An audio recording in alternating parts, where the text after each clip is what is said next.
આપણે અવારનવાર સાંભળતા જ હોઈએ છીએ કે અમેરિકામાં ભારતીયો કે ગુજરાતીઓ સાથે કેવું વર્તન કરવામાં આવી રહ્યું છે.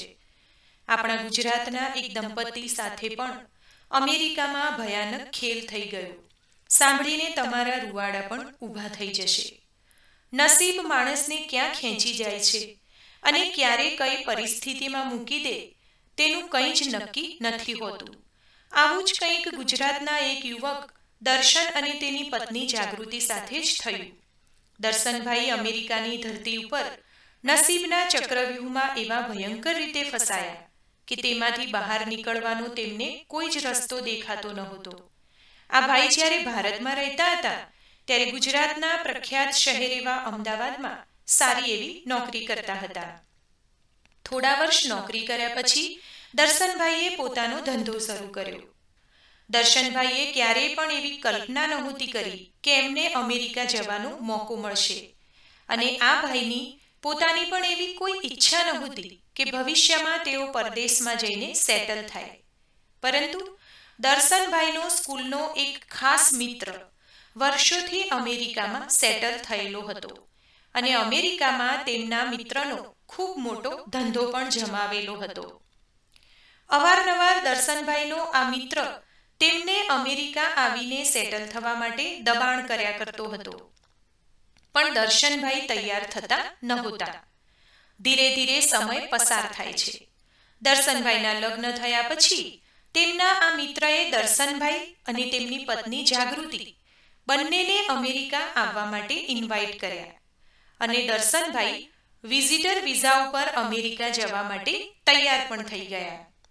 ભણવામાં હોશિયાર અને અમદાવાદ જેવા શહેરમાં વર્ષોથી નોકરી કરીને પછી પોતાનો બિઝનેસ ચલાવી રહેલા દર્શનભાઈએ પોતાનું વિઝા ફોર્મ અને અન્ય બીજા બધા ડોક્યુમેન્ટ્સ પણ જાતે જ રેડી કરેલા. આ બધું થયા પછી પણ દર્શનભાઈને વિઝા મળશે કે નહીં કે કશું જ નક્કી ન હતું, અને એટલા માટે જ તેમને આગળ વિઝા ઇન્ટરવ્યૂ માટે પણ કોઈ પણ પ્રકારની તૈયારી નહોતી કરી. તેમ છતાંય એક દિવસ દર્શનભાઈ અને તેમની પત્ની બંનેને અમેરિકાના વિઝિટર વિઝા મળે છે. દર્શનભાઈ અને તેમની પત્ની જ્યારે અમેરિકા પહોંચી જાય છે ત્યારે તેમને 6 મહિનાના સમયગાળા માટે ત્યાં રહેવાની પરમિશન મળે છે. જ્યારે આ દંપતી અમેરિકા જાય છે તે જ સમયે જાગૃતિબહેન ગર્ભવતી હોય છે. તેમના ગર્ભમાં એક બાળક વિકાસ પામી રહ્યું હોય છે. આ દંપતીનો ફક્ત 1 મહિનો અમેરિકા રહીને પાછા આવવાનો વિચાર હતો. જ્યારે આ બંને જણા અમેરિકા પહોંચે છે તો તેમના મિત્રએ તમામ વસ્તુ એમની માટે સેટ કરીને રાખી હોય છે. પોતાના ઘરે આ બંને જણાને ઘરના જ સભ્યોની જેમ રાખે છે. શરૂઆતમાં તો તેમનો મિત્ર દર્શનભાઈને પોતાના બિઝનેસ સ્થાન પર બધું જોવા માટે લઈ જતો. થોડાક જ દિવસોમાં દર્શનભાઈ તેમના મિત્રના આ ધંધા વિશે સંપૂર્ણ સમજી લે છે, અને આ સમયગાળા દરમિયાન દર્શનભાઈના મિત્રએ તેમને અમેરિકા રોકાઈ જવા માટે સમજાવી દીધું હતું. ત્યારે પણ દર્શનભાઈના મનમાં અમેરિકા કાયમ માટે રોકાઈ જવું કે સેટલ થઈ જવું કે પછી ભારત પાછા જવું, આ બાબત અંગે અસમંજસ હતી. પરંતુ તેમને અને તેમના પત્નીને સતત એવું સમજાવવામાં આવી રહ્યું હતું કે બસ ફક્ત તમારા બાળકનો જન્મ થઈ જાય ત્યાં સુધી તમે અમેરિકા રોકાઈ જાઓ, અને પછી જો તમને અહીંયા ન ફાવે તો તમે ઇન્ડિયા પાછા જતા રહેજો. અહીંયા દર્શનભાઈને તેમના ખાસ મિત્ર અને બીજા અન્ય સંબંધીઓએ પણ એવું સમજાવ્યું હતું કે ઘણા બધા વાલીઓ પોતાના બાળકોને લાખો રૂપિયા ભરીને અમેરિકા ભણવા તો મોકલે જ છે, અને જો તમારું સંતાન અમેરિકન સિટીઝન હશે તો ભવિષ્યમાં તેને અમેરિકા ભણવા મોકલવા માટે કોઈ ખાસ ખર્ચો કરવો નહીં પડે, અને તેના નામે તમે પણ કાયમ માટે અમેરિકા સેટલ થઈ જશો. દર્શનભાઈને પણ હવે ઇન્ડિયામાં રહીને નાનો મોટો ધંધો કરવા કરતાં અમેરિકામાં રોકાઈ જવામાં વધારે ફાયદો દેખાઈ રહ્યો હતો.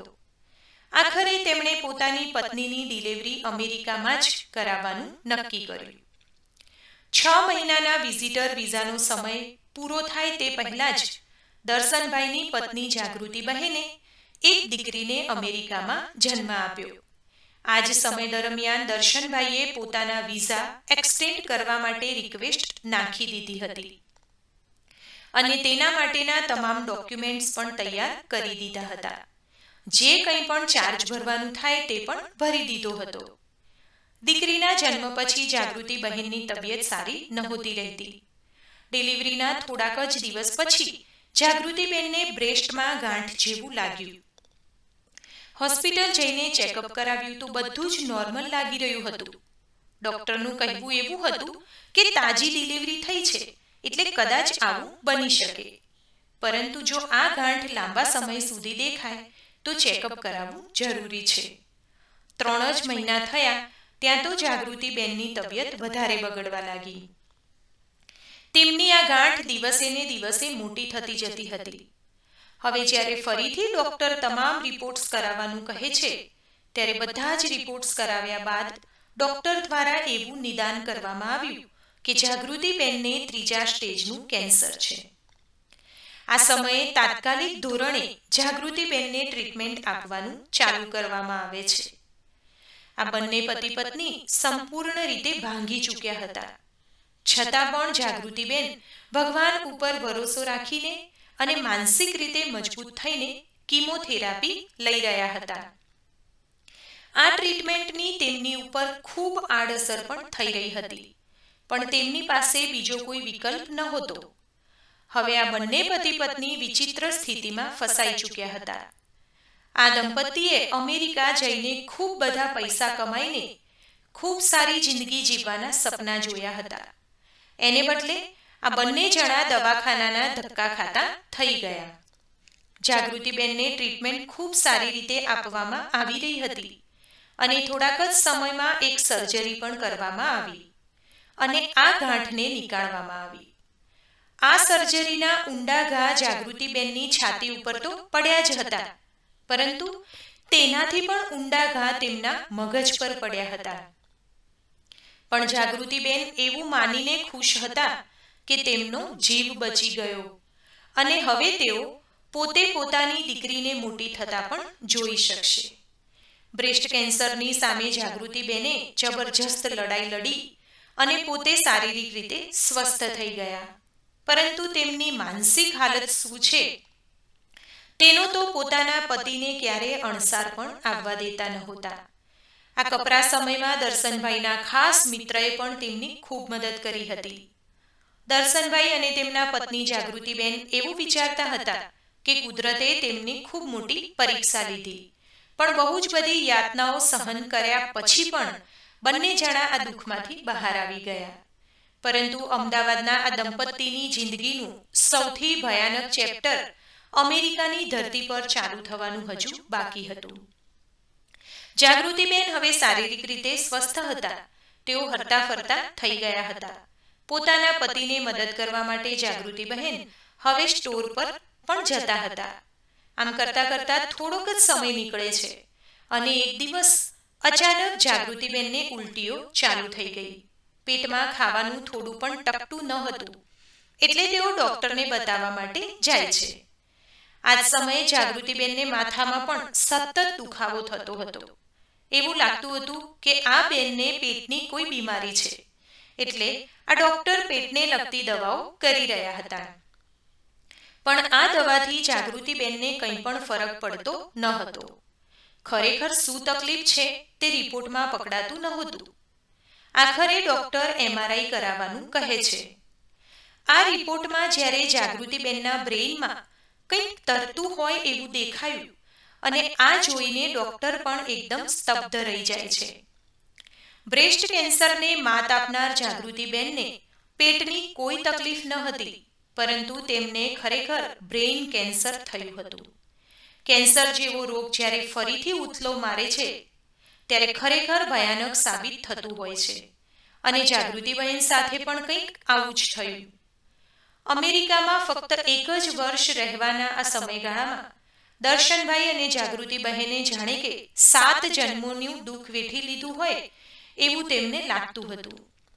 આખરે થાકી ચૂકેલા આ દંપતી એવા નિર્ણય પર આવે છે કે હવે તેઓ બંને પોતાની એક નાનકડી દીકરી સાથે પોતાના વતન પાછા આવવાનું વિચારે છે. તેમના મિત્રો સગા સંબંધીઓને મળે છે, વાતચીત કરે છે અને બધા જ ડોક્યુમેન્ટ્સ તૈયાર કરે છે અને પછી આ પરિવાર પોતાના દેશ પાછો ફરે છે. ભારત આવ્યા પછી જાગૃતિબેનની અહીંયા ટ્રીટમેન્ટ ચાલુ થાય છે. ટ્રીટમેન્ટ તો અમેરિકામાં પણ થઈ શકતી હતી, પરંતુ એક જ વર્ષના સમયગાળામાં માણસ કમાઈ પણ કેટલું લે, એટલે આખરે તેઓ પોતાના વતન આવવાનું નક્કી કરી અને આવી પણ જાય છે. અહીં આવ્યા પછી ટ્રીટમેન્ટ થયા પછી જાગૃતિબેનની તબિયત ધીરે ધીરે ભગવાનની કૃપાથી સારી થાય છે. હવે તેઓ હરતા ફરતા થઈ ગયા છે. ભવિષ્યમાં શું થવાનું છે તે તો કોઈને પણ ખબર નથી. અત્યારે તો જાગૃતિબેન પોતાનું જીવન દવાઓના સહારે જીવી રહ્યા છે અને પોતાની જ દીકરીને નજર આગળ મોટી થતા જોઈ રહ્યા છે. આ બધું જ સહન કર્યા પછી દર્શનભાઈ એક જ સલાહ આપે છે કે કોઈ પણ એવા મજબૂત સ્ટેટસ વગર ક્યારેય અજાણી જગ્યા ઉપર સેટલ થવાની ઉતાવળ ન કરવી. અને આ પરદેશનો મોહ, અમેરિકા એક એવી માયાજાળ છે કે એકવાર તમે આ જાળમાં ફસાઈ જાઓ તો ગમે તેટલા ફાંફા મારવા છતાંય બહાર નીકળી શકાતું નથી. મિત્રો, આ ઘટના પરથી આપણે એટલું જાણી શકીએ કે પરદેશમાં સેટલ થવું સહેલું નથી. હા, પણ ઘણીવાર એવું પણ બન્યું છે અને આપણે બધાએ જોયું પણ છે કે ઘણા બધા ભારતીયો કે ગુજરાતીઓ અમેરિકામાં કાયમ માટે સેટલ થયા છે અને વર્ષોથી પરિવાર સાથે ત્યાં હસી ખુશીથી જીવન જીવે છે. પણ દરેકના નસીબ ભગવાને એક સરખા નથી લખ્યા હોતા. કોના જીવનમાં ક્યારે કઈ પરીક્ષા આપવાની આવે છે તે ઉપરવાળા સિવાય કોઈ જાણતું નથી. તો મિત્રો, હું આશા રાખું કે તમને આજનો આ વિડીયો જરૂરથી પસંદ આવ્યો હશે. વિડીયો પસંદ આવ્યો હોય તો લાઈક કરજો, તમારા મિત્રો સાથે શેર કરજો. ચેનલને પહેલી જ વખત જોઈ રહ્યા હોય તો સબસ્ક્રાઇબ કરજો. ધન્યવાદ. સર્વેને મારા જય શ્રી કૃષ્ણ.